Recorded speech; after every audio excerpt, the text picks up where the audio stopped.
நேர்ல சந்திக்கலாம் அப்படின்னு இருக்காரு சார். என்ன அர்த்தம்? அங்கதான் ஒரு இக்கு வச்சிருக்காரு. இல்ல அவர் விஜயை விட அஜித் ப்ரெஸ்ஸை ஹேண்டில் பண்றது ரொம்ப சூப்பர். ஓகே, அவருடைய ப்ரெஸ் மீட்லாம் நாங்கள் பலமுறை போயிருக்கோம். ரொம்ப அழகாக ஹேண்டில் பண்ணுவார். நீங்கள் எவ்வளவு முரட்டுத்தனமான கேள்வியாக இருந்தால் கூட அதை ரொம்ப சாஃப்டாக அவர் டீல் பண்ணிடலாம் பார்த்தேன். அந்த திறமை அவர்கிட்ட எக்கச்சக்கமாக இருக்குது. சம்மர் வந்தாச்சு. What's your plan for this holiday? எங்க கிட்ட விட்டுருங்க, நாங்க பாத்துக்கிறோம். VGT holidays. GT Holidays, South India's #1 travel brand. முக்கிய நிலையை உடனுக்குடன் குறிஞ்சிது வேலையாக தெரிஞ்சுக்கல. ஆதன் செயலை டவுன்லோட் பண்ணுங்க. டிஸ்கிரிப்ஷன் லிங்க் இருக்கு. ஆதன் சினிமா நேரில் அனைவருக்கும் ஒரு பெரிய வணக்கம் அண்ட் வெல்கம் டு ஷோ. இன்னைக்கு நம்ம கூட ஆதன் சார் இணைஞ்சிருக்காங்க. வழக்கம் போல நிறைய விஷயங்கள் நம்ம கேட்டு தெரிஞ்சுக்க போறோம். வணக்கம் சார். வணக்கம். எப்படி இருக்கீங்க சார்? நல்லா இருக்கேன் சார். மதுரையே நாங்க தான், நீ நாங்க தான், அதெல்லாம் எப்படி சார் பாக்குறீங்க? அந்த ஒரு எனர்ஜி எப்படி இருக்கு? இல்லை, எப்போவுமே மதுரையில் சினிமா ரசிகர்கள் அதிகம். சரி, அவங்க எல்லாருக்கும் ரசிகர்கள் இருப்பாங்க. அங்கே ஒரு குள்ளமணி இருந்தால் கூட அவருக்கு ஒரு 50 பேர் ரசிகர்கள் இருப்பாங்க. ஒரு நேற்று அறிமுகமான ஒரு நடிகருக்கு அங்கே ரசிகர் மன்றம் வைப்பாங்க. அவங்களுக்கு ஏதோ ஒரு வகையில் அது ஒரு ஃபன்னாக இருக்கும். ஒரு கட்டத்தில் இப்போ அஜித், விஜய், ரஜினி, கமல் இந்த மாதிரி பெரிய நடிகர்களை அவங்க தெய்வமாக கொண்டாட ஆரம்பிச்சிடுறாங்க. அது மதுரைக்கான ஒரு ஸ்பெஷலாக இருக்குது. ஓகே, எம்ஜிஆர் ஜெயிச்சதே முதல்ல திண்டுக்கல் தானே. எம்ஜிஆர் கட்சி திண்டுக்கல்ல ஒரு வேட்பாளர் நிறுத்தி முதல்ல அங்கே தான் ஜெயிச்சுது. சரி, அப்போ எல்லாருமே ஒரு பரீட்சாத்த முயற்சியில் அங்கே போய் நின்று ஜெயிக்கிறதா தான் வழக்கமாக வச்சுருக்காங்க. அப்போ மதுரை நடிகர்களுக்கான ஒரு மண்ணாக இருக்குது.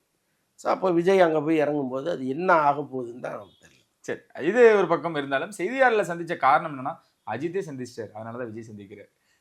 அஜித் அவர்களோட அதுவும் பிரஸ் மீட் கணக்கில் வராது சார். இருந்தாலும் அதை எப்படி பார்க்குறீங்க? அந்த கூட்ட நெரிசலாக இருக்கட்டும், ஹாஸ்பிட்டல் அட்மிட் ஆனாங்க, இதனால தான் அப்படின்ற விஷயங்களா இருக்கட்டும், ஏகே அவர்கள் சம்பந்தப்பட்ட வர தகவல்கள் எப்படி பார்க்குறீங்க? இல்லை, அவரும் இப்போ அவருடைய பிடிவாதத்தை தளர்த்திட்டு இறங்கி வந்திருக்காருங்கிறத நம்ம ஒத்துட்டு தான். ஓகே, ஏன்னா ஒரு கட்டத்தில் இவங்க வேண்டாம், யாரையும் நம்ம சந்திக்க வேண்டாம் அப்படின்னு இருந்தார். இன்னைக்கு ஆங்கில ஊடகங்களை சந்திக்கிறாரு, அவங்களுக்கு பேட்டி கொடுக்குறாரு. தமிழ் ஊடகங்களை சந்திக்கிறது இல்லைங்கிறதுல நமக்கு ஒரு பெரிய வருத்தம் உண்டு. நம்மளை சந்திக்க வேண்டாம், அவர் இங்கே இருக்கிற யூடியூபர்ஸை யாரையுமே அவர் சந்திக்க வேண்டாம். குறைந்தபட்சம் மெயின் ஸ்ட்ரீமில் இருக்காங்க பல பேர். இப்போ நியூஸ் 18ல் கார்த்திகை செல்வன் இருக்கார், அந்த பக்கம் தந்தியில் அசோகவர்ஷன் இருக்காங்க, இன்னும் நிறைய பேர் இங்கே இருக்காங்க. ஸோ அவங்கள யாரையாவது ஒருத்தரை சந்தித்து கூட தமிழில் ஒரு பேட்டியை கொடுக்கலாம். ஏன்னா அவர் ஆங்கிலத்திலேயே பேசுகிறாரு, வட மாநிலங்களில் இருக்கிறவங்க பேட்டி எடுக்கிறாங்க. ஸோ அந்த வருத்தம் நமக்கு இருக்குது. அது ஒரு பக்கம் தனியாக வச்சுருங்க. ஓகே, இப்போ அவர் பல படிகள் இறங்கி வரார். இப்போ டெல்லியில் அவர் பத்மபூஷன் விருதை வாங்கிட்டு ரொம்ப கமுக்கமாக எப்போ இங்கே வராருன்னு தகவலை சொல்லாமலே கூட வீட்டுக்கு போயிடலாம். ஆனால் இங்கே இருக்கிற ஊடகங்களை அவர் பார்க்கணும்னு நினைக்கிறாரு. அதனால தான் சுரேஷ் சந்திரா மூலமாக சொல்கிறாங்க இத்தனை மணிக்கு அஜித் வரப்போகிறாரு அப்படின்னு. இது வரைக்கும் எத்தனையோ முறை அஜித் ஏர்போர்ட் வழியாக எங்கெங்கேயோ போயிருக்காரு. ஆனால் எப்போவுமே ஊடகங்களை அவர் சந்தித்ததில்லை, ஊடகங்களாம் அவரை டிஸ்டர்ப் பண்ணதில்லை. ஏன்னா அவர் ஒரு கொள்கையை வச்சுருக்காரு, நம்ம போய் ஓயாமல் மைக்கை நீட்டி நிற்கக்கூடாதுன்னு அவங்க போகிறதில்லை. ஆனால் இந்த முறை அவரே அதை விரும்புகிறார். அதனால தான் அவங்கள நோக்கி அவர் வர்றார். ஆனால் இவங்க ஒரு அளவுக்கு அதிகமாக அங்கே ஒரு ப்ரெஷர் கொடுக்கும் பொழுது, ஒரு தள்ளுமுள்ளு ஏற்படும் போது பேசணும்னு நினைக்கிறவர் கூட பேசாமல் போகிறாங்க. அதுக்கு காரணம் அஜித்தை நான் சொல்ல மாட்டேன், இவங்க தான். இவங்க கொஞ்சம் ஆர்கனைஸ்டாக நின்று மைக்கை அப்படி டேபிளில் போட்டுட்டு நின்றுட்டு தூரமாக நின்று, சார் ஒரு 10 வார்த்தை பேசிட்டு போங்கன்னா அழகாக பேசிட்டு போகிறவர் தான். அங்கே அந்த சூழலை இவங்க கிரியேட் பண்ணலை, அவர் பேசலை, அவ்வளோதான். ஆனால் இந்த நேரத்திலும் நான் கேட்பது என்னென்னா, இவ்வளவு படிகள் நீங்கள் இறங்கி வந்துட்டீங்க, உங்களுடைய மனதில் இருப்பதை இந்த மக்களுக்கு ரொம்ப அழகாக நீங்கள் ஏதோ ஒரு மெயின் ஸ்ட்ரீமில் உட்காந்து தமிழில் பேசிட்டீங்கன்னா நல்லாயிருக்கும். சார், நேரில் சந்திக்கலாம் அப்படின்னு இருக்காரு சார். என்ன அர்த்தம்? அங்கதான் ஒரு இக்கு வச்சிருக்காரு. இல்லை, அவர் விஜயை விட அஜித் ப்ரெஸ்ஸை ஹேண்டில் பண்ணுறது ரொம்ப சூப்பராக. ஓகே, அவருடைய ப்ரெஸ் மீட்லாம் நாங்கள் பலமுறை போயிருக்கோம்.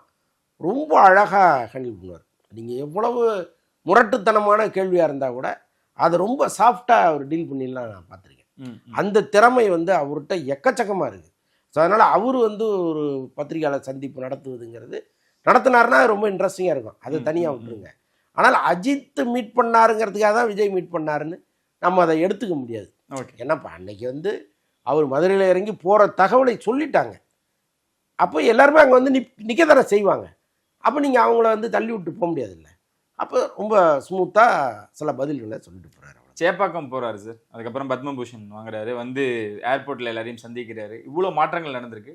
அதுலயும் இன்னும் எல்லா இடம் போற எல்லா இடங்களையும் சொல்றது என்னோட மாற்றத்துக்கு என்னோட இந்த வாழ்க்கைக்கு முக்கியமான காரணம் ஷாலினி அப்படின்னா மிகப்பெரிய பங்கு வகிக்கிறாங்களோ அவங்க. எப்பவுமே வந்து அவங்க வந்த பிறகு அவர் வாழ்க்கையில் ஒரு பெரிய மாற்றம் நிகழ்ந்தது. ஓகே, அது வந்து நாங்கள் கண்கூடா பார்த்துருக்கோம். ஏன்னா அதுக்கு முன்னாடி இருந்த அஜித்துங்கிறவர் வேற. அவர் ஒரு காட்டாற்று வெள்ளம் மாதிரி மனசில் பட்டதெல்லாம் அடித்து துவம்சம் பண்ணுற ஒரு ஆள். அவர் வந்து வாயை திறந்தாலே யாரையாவது திட்டுறதுக்கு பயப்படவே மாட்டார். ஓகே, பேட்டிலே பேசுவார். அது மாதிரி அப்படிப்பட்ட ஒரு நபராக அவர் இருந்தார். ஷாலினியை கல்யாணம் பண்ண பிறகு டோட்டலாக அவர் மாறினார். அவரை வந்து ரொம்ப அவங்க ஒரு இலகுவான ஒரு ஆளாக மாற்றினதில் பெரும்பங்கு ஷாலினிக்கு உண்டு. அதே மாதிரி ஒரு ஃபேமிலியாக ஆன பிறகு அவர் வந்து அவருடைய ஒழுக்கம் சார்ந்த விஷயங்களில் நிறைய கேள்விகள் உண்டு. திருமணத்துக்கு முன்பு நிறைய விஷயங்களை நானே கூட எழுதியிருக்கேன். ஆனால் அந்த திருமணத்திற்கு பிறகு அவர் தன்னை வந்து முழுமையாக ஒரு ஒரு ஒரு மனைவிக்கான ஸ்தானத்தை நம்ம கொடுக்கணும், அவங்களுக்கான மரியாதை கொடுக்கணும்னு அவர் வந்து வாழ்ந்தார். அதில் ஒன்றும் மாற்று கருத்தே இல்லை. அஜித் செதுக்குனது அப்படின்னு பார்த்தாலே கட்டாயமாக அவங்க ஒன்றும் இல்லை. இப்போ வந்து இந்த ஸ்போர்ட்ஸ் போகிறாரு, ரொம்ப ஆபத்தான ஒரு விளையாட்டு. எந்த மனைவியும் ஒத்துக்கவே மாட்டாங்க. ஏன்னா நீங்கள் அந்த விபத்தெல்லாம் பார்த்தீங்க. அவர் ஏதோ பலவித அந்த கவசங்கள் எல்லாம் போட்டுட்டு போய் உட்கார்றாரு, தப்பிச்சு வந்துடுறாரு வெளியில். ஆனால் அது இந்த விபத்துங்கிறது ரொம்ப ரொம்ப மோசமான விபத்து. அது அந்த கார் போகிற வேகம் இருக்குல்ல, அவ்வளோ வேகத்தில் போய் நீங்கள் ஒரு இதில் மோதி அது பல டர்ன் அடித்து நிற்கும் பொழுது நீங்கள் என்னதான் நீங்கள் வந்து மேலே அந்த இதெல்லாம் போட்டிருந்தீங்கன்னா கூட உள்ளுக்குள்ளே அந்த இதயம் ஒரு ஆட்டம் ஆடும். ஒரு பயம் வந்துட்டு போகும்ல. இப்போ இதெல்லாம் வந்து தவறான ஒரு விஷயம் தானே. நம்ம பாடி, ஹியூமன் பாடி எதை தாங்கும்லாம் ஒன்று இருக்குல்ல. அப்போது ஒரு மனைவி அவருக்கு எந்த அளவுக்கு சுதந்திரம் கொடுக்கணும்னு ஒரு சுதந்திரத்தை கொடுக்குறாங்கல்ல. ஸோ அப்போ அவர் வந்து அவங்கள வந்து அவ்வளோ கேர் எடுத்து பார்த்துக்கிறாரு. அவங்களுக்கான மரியாதையை அவர் எல்லா இடங்கள்லையும் கொடுத்துக்கிட்டே இருக்கார்.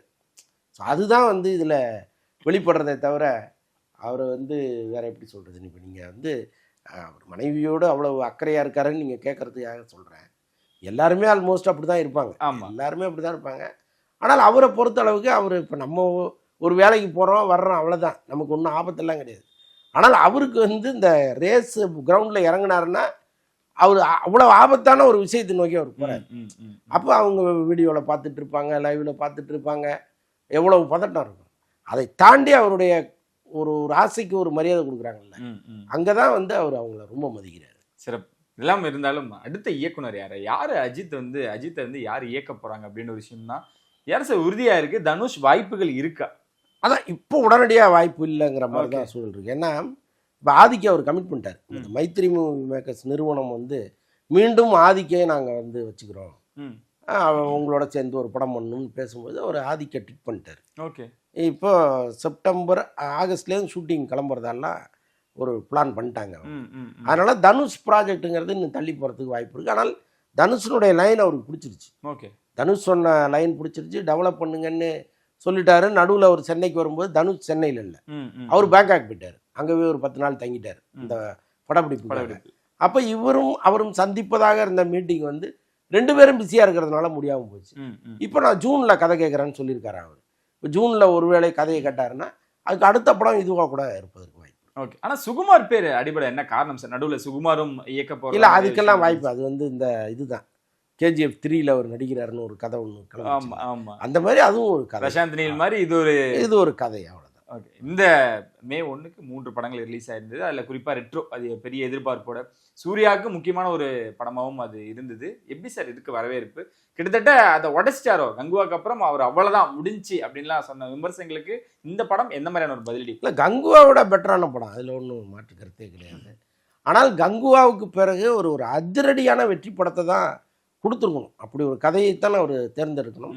ஆனால் அவர் தேர்ந்தெடுக்க தவறிட்டாருங்கிறது ஒரு மிகப்பெரிய வருத்தம் தான் நமக்கு. ஓகே, எந்த அடிப்படையில் சார் இப்போ கார்த்திக் சுப்புராஜ் அப்படின்னு வரப்ப அந்த நேரம் அப்படின்ற ஒரு விஷயம் இருக்கு. 2 மணி நேரம் 48 நிமிஷம்ன்றது இந்த மாதிரி நிறைய படங்கள் நம்ம பேசியிருக்கோம், இந்தியன் 2 உட்பட. இது தொடர்ந்து எதனால எந்த ஒரு கான்ஃபிடன்ஸ்? அதாங்க, அவங்கள்ட்டே ஒரு தெளிவு கிடையாது. நம்ம என்னத்தை எடுக்கணுங்கிற தெளிவு முதல்ல அவங்களுக்கு வேணும். நீங்கள் புத்தகமாக எழுதி அதை வந்து நீங்கள் இதைத்தான் எடுக்க போகிறோன்னு முடிவு பண்ணிட்டு நீங்கள் வந்தீங்கன்னா அது இவ்வளவு லெங்க்த்து எந்த படமும் வராது. ஏன்னா நீங்கள் படத்தில் வைக்கிறது இவ்வளவுன்னா வெட்டி போட்டது எவ்வளோ இருக்கும். அப்போ அவ்வளவு வேஸ்ட்டு தானே. எவ்வளோ உழைப்பு, எவ்வளோ பேருக்கு சம்பளம், எத்தனை நாள் ஷூட்டிங்கு, எவ்வளோ பேட்டா, அதெல்லாம் பார்த்தீங்கன்னா அது அது அவ்வளோ பெரிய செலவாக வந்திருக்கும். அப்போ உங்கள்கிட்ட ஒரு தெளிவு இல்லாமல் படம் எடுக்கிறீங்க. இன்னொன்று, இந்த விமர்சகர்கள் சொல்கிறத எதையுமே நீங்கள் காதில் வாங்கிக்கிறது இல்லை. எங்கேயோ உட்காந்து கரெக்டு முரட்டுன்னு கத்திட்டு இருக்காங்க இவங்க சொல்கிறத நாம் எதுக்கு கேட்கணுங்கிற எண்ணம் உங்கள் மண்டையில் போய் உட்காந்துருச்சு. எந்த விமர்சகராவது 3 மணி நேரம் படம் சரி, 2.25 மணி நேரம் படம் சரின்னு சொல்லியிருக்காங்க? சொன்னதே கிடையாது. ஏங்க இப்படி சாவடிக்கிறீங்க, 2.5 மணி நேரத்தில் கொடுங்களேன் அப்படின்னு தான் கதறாங்க. அப்போ 2.5 மணி நேரத்தை ஒரு படம் தாண்டும் போது அது எவ்வளவு நல்ல படமாக இருந்தாலும் ஒரு சோர்வு கொடுக்குது. நல்ல படமே சோர்வு கொடுக்கும்போது இந்த மாதிரி படங்கள் என்ன ஆகும்? அப்போ கட்டாயமாக வந்து ஒரு கோபத்தோடு தான் வெளியில் வர்றான் படம் பார்க்க வர்றவன். அப்போ அந்த இடத்துட்ட முதல்ல இவங்க சரி பண்ணியிருக்கணும். அப்போ வெட்டுறதுக்கான வாய்ப்பே இல்லை, எங்கேயுமே இல்லை அப்படின்னு நீங்கள் சொல்லவே முடியாது. முன்னெல்லாம் ஆப்ரேட்டரே வெட்டி போட்டுருவார். இப்போ அப்படி அந்த வசதி இல்லை. கியூப்லேருந்து போகிறதுனால முன்னெல்லாம் ஃபிலிமில் அவருக்கே தெரியும், ஒரு படத்தை போடுவார், எங்கெங்கே கை தட்டுறாங்களோ அதை வச்சுட்டு பாக்கி எல்லாத்தையும் அவரே கழிச்சு விட்ருவார். கழிச்சு விட்டு 2.25 மணி நேரம் படமாக போட்டு விட்ருவாங்க தியேட்டரில். அதனால தான் பல படங்கள் 100 நாள்லாம் ஓடிச்சு. இன்றைக்கி அப்படி ஒரு வாய்ப்பு இந்த விஞ்ஞானம் கொடுத்துருந்தா சிறப்பாக இருந்திருக்கும். ஓகே, அதுதான் அது படம் சுமாராக இருக்குங்கிறது ஒரு பக்கம். இந்த லெங்த் இன்னும் கொஞ்சம் கூடுதல் மிகப்பெரிய ஒரு விஷயம். இறுதியா சிலம்பரசன் அவர்கள் தன்னோட 2வது இன்னிங்ஸை தொடங்கிட்டார். தக் லைஃப்ல இருந்து அதோட வெற்றி, அது ரிலீஸுக்கு தயாராக இருந்தாலுமே கூட 49 இன்னைக்கு ஷூட்டிங் பூஜையோட தொடங்கியிருக்காங்க சார். என்ன நடக்க போகுது? சிலம்பரசனோட அடுத்த கட்டம், அந்த செகண்ட் இன்னிங்ஸ் எப்படி இருக்க போகுது? சிலம்பரசன் வந்து அவர் ஒரு புது மனிதனாக மாறிட்டார். ஓகே, அவர் வந்து தொடர்ந்து சினிமாவுக்காக டைம் ஸ்பெண்ட் பண்ணுறது, அந்த மற்ற கெட்ட பழக்கங்கள்லாம் கம்ப்ளீட்டாக ஒதுக்கி வச்சுட்டு முழுக்க நம்முடைய நோக்கம் இதுதான், இங்கே வந்து ஒரு சரியான இடத்த நம்ம பிடிச்சிடணுங்கிறது அவருக்கு வந்துருச்சு. ஸோ அதை நோக்கி ஓட ஆரம்பிச்சிருக்கிறாரு. அதான் இப்போ இந்த படம் கொஞ்சம் தள்ளி போகுது அப்படின்னா இம்மீடியட்டாக நம்ம சும்மா உட்காந்துருக்கணும், அந்த படத்து வேலையை பாருங்கிற அளவுக்கு அவர் ரொம்ப தயாராகிட்டு இருக்கார். ரொம்ப ஆச்சரியமான மாற்றம் தான் அது. ஓகே, 50 வெயிட் பண்ணாலுமே கூட 49ல் சந்தானமும் சிலம்பரசனும் இணைஞ்சிருக்காங்க. கண்டிப்பாக இது ஒரு வெற்றிக்கான ஒரு கூட்டணியாக தான் நம்ம பார்க்க முடியும். கட்டாயமாக இருக்கும். அது சந்தானம் வந்து இன்னைக்கு பல படங்களில் ஒரு செகண்ட் ஹீரோவாக வர்றதுங்கிறது வந்து பேர் தான் செகண்ட் ஹீரோ, ஆனால் அந்த படத்தில் ஒரு காமெடி தான் பண்ண போகிறாரு. டோட்டலாகவே இந்த சினிமா ரசிகர்களுக்கு அது ஒரு பெய்யும் மழையாக இருக்கும்னு நான் நம்புகிறேன். ஓகே, ஏன்னா அவ்வளவு ட்ரை ஆகி போச்சு காமெடி. வடிவேலு இப்போ கேங்கஸில் வந்தார், சில இடங்களில் நம்ம சிரித்தோம். அந்த படம் வந்து பெரிய அளவுக்கு எதிர்பார்த்த அளவுக்கு போகலை. நான் கூட வடிவேலான கம்பேக் தான் ஒன்றும். அந்த படத்தில் வந்து ஒரு அவர்ஷன் வடிவேலை நம்ம பார்க்கல. பல வருடங்களுக்கு முன்னாடி பார்த்த வடிவேலு சில இடங்களில் நமக்கு தெரிஞ்சார்.